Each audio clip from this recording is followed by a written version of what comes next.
K R ಪೇಟೆ ತಾಲೂಕು ಭಾರತೀಯ ಜನತಾ ಪಕ್ಷದ ನೂತನ ಅಧ್ಯಕ್ಷರಾಗಿ ಸಾರಂಗಿ ನಾಗಣ್ಣ ಅವರು ಭಾರತೀಯ ಜನತಾ ಪಾರ್ಟಿಯ ಕಚೇರಿಯಲ್ಲಿ ನಡೆದ ಸಮಾರಂಭದಲ್ಲಿ ಇಂದು ವಿದ್ಯುಕ್ತವಾಗಿ ಅಧಿಕಾರ ಸ್ವೀಕರಿಸಿದರು. ಮಂಡ್ಯ ಜಿಲ್ಲಾ ಭಾರತೀಯ ಜನತಾ ಪಾರ್ಟಿ ಅಧ್ಯಕ್ಷ ಇಂದ್ರೇಶ್ ಮತ್ತು ಮಾಜಿ ಸಚಿವ ನಾರಾಯಣಗೌಡ ಅವರು ಬಿಜೆಪಿ ಕಚೇರಿಯಲ್ಲಿ ನಡೆದ ಪೂಜಾ ಸಮಾರಂಭದಲ್ಲಿ ಭಾಗವಹಿಸಿ ಸಾರಂಗಿ ನಾಗಣ್ಣ ಅವರಿಗೆ ಪಕ್ಷದ ಧ್ವಜವನ್ನು ನೀಡಿ ಶುಭ ಹಾರೈಸಿದರು. ಕೆಆರ್ ಪೇಟೆ ತಾಲೂಕು ಭಾರತೀಯ ಜನತಾ ಪಾರ್ಟಿಯ ನಿಕಟಪೂರ್ವ ಅಧ್ಯಕ್ಷ ಪರಮೇಶ್ ಅರವಿಂದ್ ಅವರು ನೂತನ ಅಧ್ಯಕ್ಷ ಸಾರಂಗಿ ನಾಗಣ್ಣ ಅವರಿಗೆ ಅಧಿಕಾರ ಹಸ್ತಾಂತರಿಸಿದರು.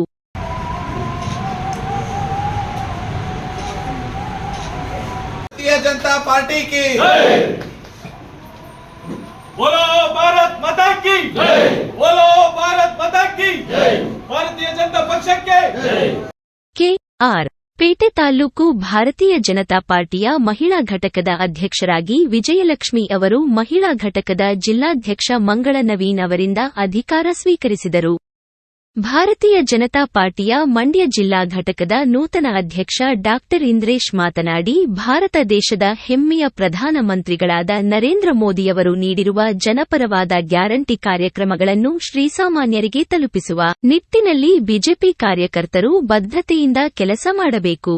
ನೊಂದವರು ಹಾಗೂ ತುಳಿತಕ್ಕೊಳಗಾದ ಜನರ ಕಣ್ಣೀರನ್ನು ಒರೆಸುವ ಮೂಲಕ ಬಡಜನರ ಸೇವೆಯಲ್ಲಿ ಭಗವಂತನನ್ನು ಕಾಣುವ ಪ್ರಾಮಾಣಿಕ ಪ್ರಯತ್ನ ಮಾಡಬೇಕು ಎಂದು ಕಿವಿಮಾತು ಹೇಳಿದ ಇಂದ್ರೇಶ್ ಸರ್ವ ಜನಾಂಗದ ತೋಟವನ್ನು ನಿರ್ಮಿಸುವ ಹೊಂಗನಸನ್ನು ಹೊತ್ತಿರುವ ನಮ್ಮೆಲ್ಲರ ಹೆಮ್ಮೆಯ ಪ್ರಧಾನಿಗಳಾಗಿರುವ ನರೇಂದ್ರ ಮೋದಿಯವರ ಕೈ ಬಲಪಡಿಸುವ ನಿಟ್ಟಿನಲ್ಲಿ ಬಿಜೆಪಿ ಕಾರ್ಯಕರ್ತರು ಒಂದಾಗಿ ಕೆಲಸ ಮಾಡಬೇಕು ಎಂದು ಕರೆ ನೀಡಿದರು.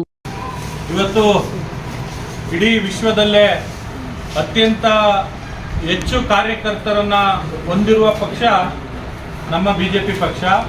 ಮತ್ತೆ ಇಡೀ ವಿಶ್ವದಲ್ಲಿ ಅತ್ಯಂತ ಶ್ರೀಮಂತ ಪಕ್ಷ ನಮ್ಮ ಬಿಜೆಪಿ ಪಕ್ಷ.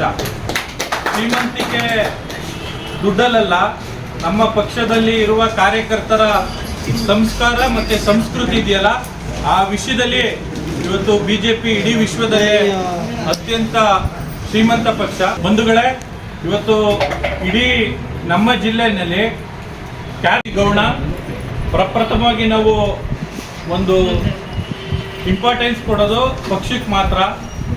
ನಮ್ಮ ವ್ಯಕ್ತಿಗಿಂತ ಪಕ್ಷ ದೊಡ್ಡದು, ಪಕ್ಷಕ್ಕಿಂತ ದೇಶ ದೊಡ್ಡದು ಅಂತ ಏನು ನಂಬಿಕೆ ಇಟ್ಕೊಂಡು ನಾವೆಲ್ಲರೂ ಕೆಲಸ ಮಾಡ್ತಾ ಇದ್ದೀವೋ ಆ ದೃಷ್ಟಿನಲ್ಲಿ ನಾವೆಲ್ಲ ಕೆಲಸ ಮಾಡ್ಕೊಂಡು ಹೋಗೋಣ. ನನಗೆ 100% ವಿಶ್ವಾಸ ಇದೆ, ಸಾರಂಗಿ ನಾಗರಾಜಣ್ಣವರು ಈ ಕೃಷ್ಣರಾಜಪೇಟೆ ಮಂಡಲದಲ್ಲಿ ಒಳ್ಳೆ ರೀತಿಯಲ್ಲಿ ಕೆಲಸ ಮಾಡ್ತಾರೆ, ಒಳ್ಳೆ ರೀತಿಯಲ್ಲಿ ಸಂಘಟನೆ ಮಾಡ್ತಾರೆ.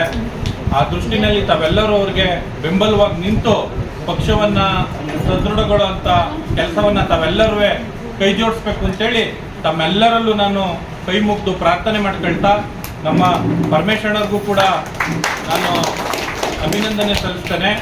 ಕಳೆದ ಸ್ವಲ್ಪ ವರ್ಷಗಳ ಕಾಲ ಅವು ಅಧಿಕಾರ ಇದ್ದಾಗ ಒತ್ತಡ ಬೇರೆ, ಅಧಿಕಾರ ಇಲ್ಲದೆ ಇದ್ದಾಗ ಒತ್ತಡಗಳು ಬೇರೆ. ಆ ಒತ್ತಡಗಳಲ್ಲಿ ಕೆಲಸವನ್ನ ನಿರ್ವಹಿಸಿ ಯಶಸ್ವಿಯಾಗಿ ತಮ್ಮ ಏನು ಸಮಯ ಆಗ್ಬೋದು ಅಥವಾ ಪರಿಶ್ರಮ ಆಗ್ಬೋದು ಅಷ್ಟನ್ನು ಕೂಡ ಅವ್ರು ನಮ್ಮ ಪಕ್ಷಕ್ಕೆ ಕೊಟ್ಟಿದ್ದಾರೆ. ಆ ದೃಷ್ಟಿನಲ್ಲಿ ಇವತ್ತು ನಮ್ಮ ಪಕ್ಷ ಗುರುತಿಸಿ ಅವ್ರನ್ನ ಮಂಡ್ಯ ಜಿಲ್ಲೆಯ ಪ್ರಕೋಷ್ಠದ ಸಹ ಸಂಚಾಲಕರನ್ನ ಮಾಡಿದೆ. ಅವರ ಮಾರ್ಗದರ್ಶನನೂ ಕೂಡ ಸಾರಂಗಿ ನಾಗರಾಜಣ್ಣವ್ರ ಮೇಲೆ ಇರಲಿ. ಇವತ್ತೇನು 2ನೇ ಬಾರಿ ಅವಧಿಗೆ ಚೋಕ್ನಳ್ಳಿ ಪ್ರಕಾಶಣ್ಣವರು ಮುಂದುವರೆದಿದ್ದಾರೆ, ಅವ್ರಿಗೂ ಕೂಡ ದೇವರು ಒಳ್ಳೇದು ಮಾಡಲಿ, ರವಿಯವ್ರಿಗೂ ಒಳ್ಳೇದು ಮಾಡಲಿ. ಇಲ್ಲಿರುವಂಥ ಎಲ್ಲರಿಗೂ ಕೂಡ ಏನು ಇಲ್ಲಿ ಉಪಸ್ಥಿತಿದ್ದರು ಅಷ್ಟು ಜನ ಕಾರ್ಯಕರ್ತರುಗಳು ಒಂದು ಒಳ್ಳೆ ರೀತಿಯಲ್ಲಿ ಪಕ್ಷವನ್ನು ಮುನ್ನಡೆಸ್ಕೊಂಡು ಹೋಗೋಣ ಅಂತ ನಾನು ಈ ಸಂದರ್ಭದಲ್ಲಿ ಆಶಿಸ್ತಾ, ಇವತ್ತು ನಾರಾಯಣಗೌಡರು ಬಗ್ಗೆ ಹೇಳೋದಾದರೆ ನಿಜಕ್ಕೂ ಬೇರೆ ಪಕ್ಷವನ್ನು ತೊರೆದು ಅದು ಮಂಡ್ಯ ಜಿಲ್ಲೆನಲ್ಲಿ ಯಾರೂ ಕೂಡ ಆ ಸಾಹಸಕ್ಕೆ ಕೈ ಹಾಕೋದಿಲ್ಲ. ಅಂಥ ಸಾಹಸಕ್ಕೆ ಕೈ ಹಾಕಿ ಇದ್ದಂಥ JDS ಪಕ್ಷವನ್ನು ತೊರೆದು ಇವತ್ತು ಬಿಜೆಪಿಗೆ ಬಂದು ನಮ್ಮ ಬಿಜೆಪಿನಲ್ಲಿ ಸಚಿವರಾಗಿ, ಅದರಲ್ಲೂ ವಿಶೇಷವಾಗಿ ಕ್ಯಾರ್ಪೇಟೆಗೆ 1800 ಕೋಟಿಗಳಿಗೂ ಹೆಚ್ಚು ಅನುದಾನ ತಂದು ಈ ಕ್ಯಾರ್ಪೇಟೆ ತಾಲೂಕನ್ನು ಒಂದು ಮಾದರಿ ತಾಲೂಕಾಗಿ ಮಾಡಿದ್ದಾರೆ. ಅಭಿವೃದ್ಧಿಯ ಅಧಿಕಾರರು ಬಹದ್ದೂರ್ ಗಂಟ್ ಯಾರು ಇದ್ರೆ ಅದು ನಾರಾಯಣಗೌಡರು ಅಂತ ಹೇಳೋದಕ್ಕೆ ಇಷ್ಟಪಡ್ತೀನಿ. ಅವರ ಆಶೀರ್ವಾದನೂ ಕೂಡ ಸಾರಂಗಿ ನಾಗರಾಜಣ್ಣವ್ರ ಮೇಲಿದೆ. ದಯಮಾಡಿ ತಾವೆಲ್ಲರೂ ಒಗ್ಗಟ್ಟಾಗಿ ನಿಂತು ಮುಂದಿನ ದಿವಸಗಳಲ್ಲಿ ನಾರಾಯಣಗೌಡ್ರಿಗೆ ಹಾಕ್ಬೋದು ಅಥವಾ ಪಕ್ಷಕ್ಕೆ ಹಾಕ್ಬೋದು, ಒಂದು ಒಳ್ಳೆ ರೀತಿಯಲ್ಲಿ ಜೊತೆಲಿ ಹೋಗೋಣ, ಎಲ್ಲವರು ಪಕ್ಷವನ್ನು ಕಟ್ಟೋಣ ಅಂತ ಹೇಳ್ತಾ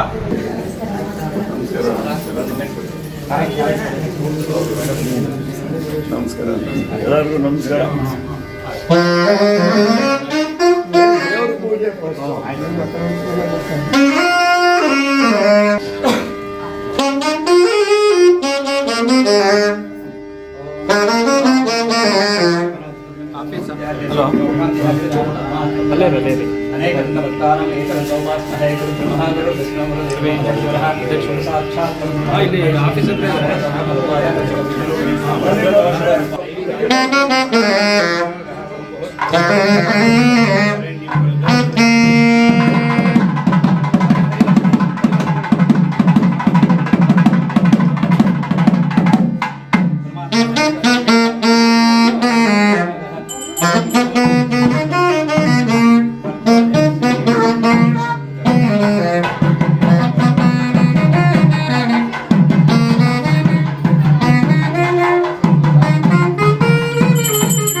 ಯೋಗೇಶ್ ಅಣ್ಣ ಕೈ ಕೈ ಕೈ ತಲೆ ಮೇಲೆ ಕೈ.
ಬಿಜೆಪಿ ಪಾರ್ಟಿಗೆ ನಂಗೆ ಹೇಳೇ ಇಲ್ಲ ನೀವು.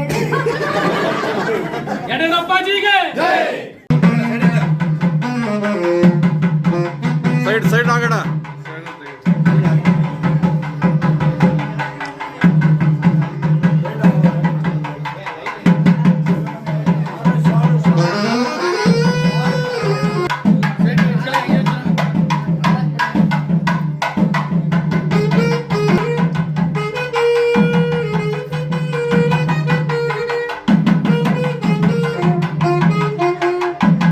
ಈ ಸಂದರ್ಭದಲ್ಲಿ ತಾಲೂಕು ಬಿಜೆಪಿ ಹಿರಿಯ ಉಪಾಧ್ಯಕ್ಷ ಭಾರತೀಪುರ ಪುಟ್ಟಣ್ಣ, ಮೂಡಾ ಮಾಜಿ ಅಧ್ಯಕ್ಷ ಕೆ. ಶ್ರೀನಿವಾಸ್, ಪಾಂಡವಪುರ ತಾಲೂಕು ಬಿಜೆಪಿ ಅಧ್ಯಕ್ಷ ಆನಂದ್, ತಾಲೂಕು ಬಿಜೆಪಿ ಪ್ರಧಾನ ಕಾರ್ಯದರ್ಶಿಗಳಾದ ಚೋಕನಹಳ್ಳಿ ಪ್ರಕಾಶ್, ರವಿಕುಮಾರ್, ಮಹಿಳಾ ಘಟಕದ ಪ್ರಧಾನ ಕಾರ್ಯದರ್ಶಿಗಳಾದ ಲತಾಮತಿಘಟ್ಟ, ಮಹೇಶ್ವರಿ ಸೇರಿದಂತೆ ಬಿಜೆಪಿ ಪಕ್ಷದ ನೂರಾರು ಕಾರ್ಯಕರ್ತರು ಉಪಸ್ಥಿತರಿದ್ದರು.